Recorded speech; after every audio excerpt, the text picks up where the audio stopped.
Hello, this is Ron Paul with your weekly update for October 10th. According to the Fifth Amendment of the U.S. Constitution, Americans are never to be deprived of life, liberty, or property without due process of law. The Constitution is not some aspirational statement of values allowing exceptions when convenient, but rather it is the law of the land. It is the basis of our republic and our principled bulwark against tyranny. Last week's assassination of two American citizens, Anwar al-Awlaki and Samir Khan, is an outrage and a criminal act carried out by the President and his administration.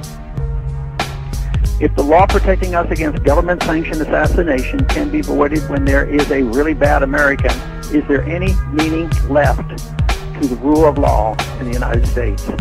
If, as we learned last week, a secret government committee not subject to congressional oversight or judicial review can now target certain Americans for assassination, under what moral authority do we presume to lecture the rest of the world about protecting human rights?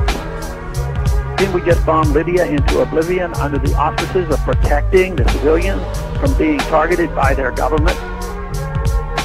Timothy McVeigh was certainly a threat, as were Nidal Hassan and Jared Lee Loughner. They killed people in front of many witnesses. They took up arms against their government in a literal way, yet were still afforded trials. These constitutional protections are in place because our founders realized it is a very serious matter to deprive any individual of life or liberty. Our outrage against even the obviously guilty is not worth the sacrifice of the rule of law. Al-Awlaki has been outspoken against the United States, and we are told he encouraged violence against Americans. We do not know that he actually committed any acts of violence. Ironically, he was once invited to the Pentagon as part of an outreach to moderate Muslims after 9/11. As the U.S. attacks against Muslims in the Middle East and Central Asia expanded, it is said that he became more fervent and radical in his opposition to U.S. foreign policy. Many cheer this killing because they believe that in a time of war, a due process is not necessary, not even for citizens, and especially not for those overseas.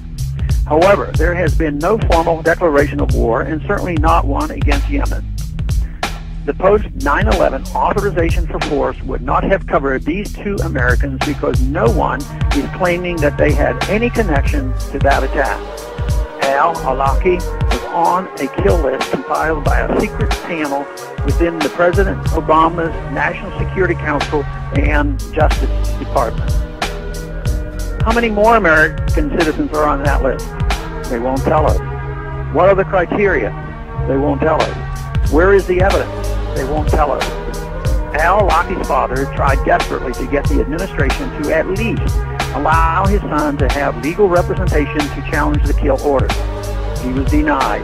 Rather than give him his day in court, the administration, behind closed doors, served as prosecutor, judge, jury, and executioner.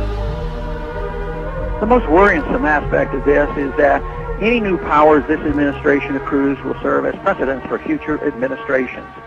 Even those who completely trust this administration must understand that if this usurpation of power and denial of due process is allowed to stand, these powers will remain to be expanded on by the next administration and then the next. Will you trust them? History shows that once a population gives up its rights, they are not easily won back. Thanks for calling this update. A new update is placed on this number, 888-322-1414, every Monday. The written text can be found on my webpage, www.house.gov/Paul. Thanks. What is your name? I'm Ron Paul. I'm a congressman from Texas, serving in my 10th term. I am the champion of the Constitution. You've always had a hard time finding your place in this world, haven't you? Never knowing your true worth. You can settle for a less than ordinary life. Or do you feel like you were meant for something better? Something special?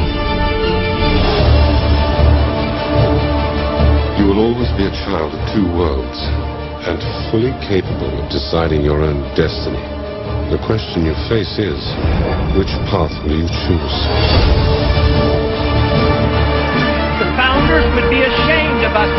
putting up with. This is about saving the future of humanity. An idea whose time has come cannot be stopped by any army or any government. We've come to take our government down. Oh, yeah, I need the government to take care of me. Yeah.